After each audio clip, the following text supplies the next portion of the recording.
football side of things, what can fans expect at the Fan Fest next week? Yeah, I mean, we're going to have, it's going to be very similar to last year. Probably not quite as much of the scrimmage setting. More like a little bit of today, and then a little bit of drills mixed in there. So hopefully, guys going around playing hard and a lot of fun. A couple days into the portal, things have gone as expected.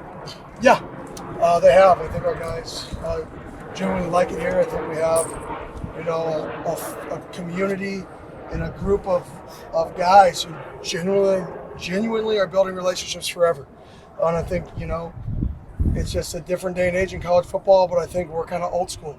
I think we're kind of the throwback mindset in terms of how we want to do it.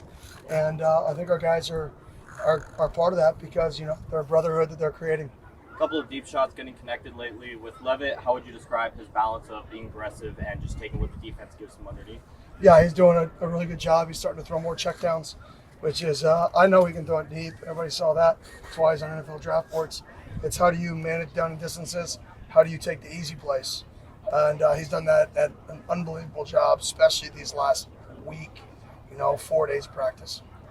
Kind of building off of that, Marcus Arroyo was talking to us on Wednesday about how he wants Sam Levitt to over-communicate and talk to his guys at every chance that he can get. How have you seen him kind of grow in that mental aspect of the game? Yeah, I think, he's always been a communicator. I think every coach from now to the history of time is going to say communicate better or over-communicate, right? Because that's the key to any organization, whether it's football, whether it's business, whether it's my job, it's the ability to communicate and everybody be on the same page. So no difference on the football field with him. And obviously, Sam's not shy, so that's not really a problem for him. Coach Arroyo said that the tight end group and the depth there has been a pleasant surprise. How do you feel like Coach Mott specifically has kind of aided their development so far? Yeah, he's done a great job. He's a really good football coach. When you've been so successful at the high school level and you're used to running 180 guys, 160 guys, and coaching everybody because you don't have, too many coaches around you. And then you go and you're like, hey, come here, and here's 6, 7. So, for him, the ability to put in the amount of work it took for him to build, that program up in high school, taking that same time and focusing it on 7 dudes, it's showing up. Not just from, the players that he's getting to join our football team, but the way they play, the technique they play. You're having your coaches clinic. What all goes into that? What do you hope to accomplish? What's the vibe around things right now? Yeah, we just want to bring the local or the national coaches in and, learn from them learn from us, build relationships with people. It's a relationship world, so hopefully it builds relationships and helps everybody at the end of it, whether it's us getting one of their players, us learning something from them learning something from us, whatever it is, we just want, that relationship.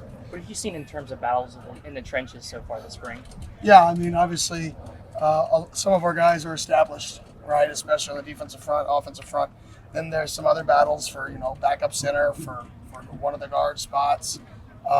There's battles inside, like who the secondary depth is going to be and who can rotate, what 8 are going to rotate. We pretty much know most of those guys. So the trenches are probably more established than, I've had in the past here or anywhere, really, in terms of returning, who's going to come up because a lot of those guys return. Speaking of the trenches, when you have somebody like Anthony Cooper, he's been through, I hear the guys calling him old man, stuff like that, but just seeing him this spring, what have you seen from him?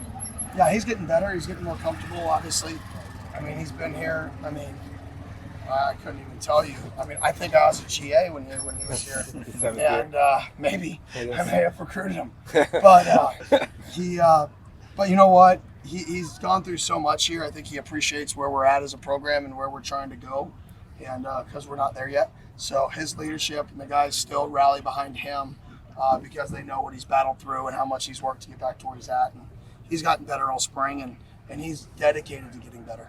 Kenny, when you guys break, what are you hoping that they take away from this spring? Here? Yeah. Just that the edge is still there, that we don't lose our edge, that it doesn't matter who I'm holding out or who's in the game. The standard is the standard. And if you're a freshman who's never played a snap or never started a game, we put you in the game, we expect you, the people to your left and your right, expect you to get a job accomplished. There's an expectation to get things accomplished at a high level. It's not a hope, it's not a wish, it's an expectation. It's an expectation to play as hard as you can. It's not a hope. It's not a wish. It's non-negotiable. It's an expectation. And I hope our team continues to hold that expectation at a high rate, and they take it into the offseason. I mean, like I said multiple times, I mean, winning the Big 12 title this year would be more difficult than last year, even though that sounds crazy because only one team's done it, Oklahoma. They're the only team to win it back-to-back years. So we'd be like the first team in the history other than them to win it in back-to-back years. So we don't even talk about it because the goal is almost unobtainable. It's never really been done other than one team. Just be better every single day. Kenny, with Scott at practice today in the draft less than a week away, what's your advice to him on how to kind of navigate that difficult process? I'll enjoy it. There's a lot of people that want to be you. A lot of people that want to be in your shoes, whether you're drafted in the 2nd round, 5th round, 9th round. They don't even have that, right? It doesn't matter. Like the opportunity to wear an NFL team's jersey and to earn a job.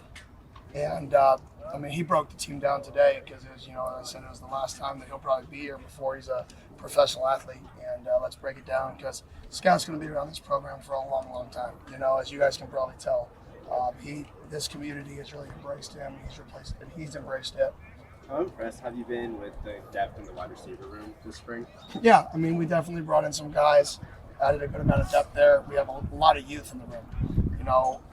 We don't have many returners in that room, so a lot of mistakes early in camp. Obviously, you're going to make mistakes, but I think they've gradually gotten better. We do a first 5, second 5, last 5 in terms of MAs, mistakes, loves, and to see the growth of that room from the first 5 practices in terms of those critical factors to the second 5, right? And now we're in the back end of the last 5 has been really impressive to see. Earlier in spring, you made a call to the younger guys. You want to see more from them step up over the last week or two. Have they answered that call? I think they have. I mean, they're not where I obviously want them to be, but we're definitely trying to answer the call.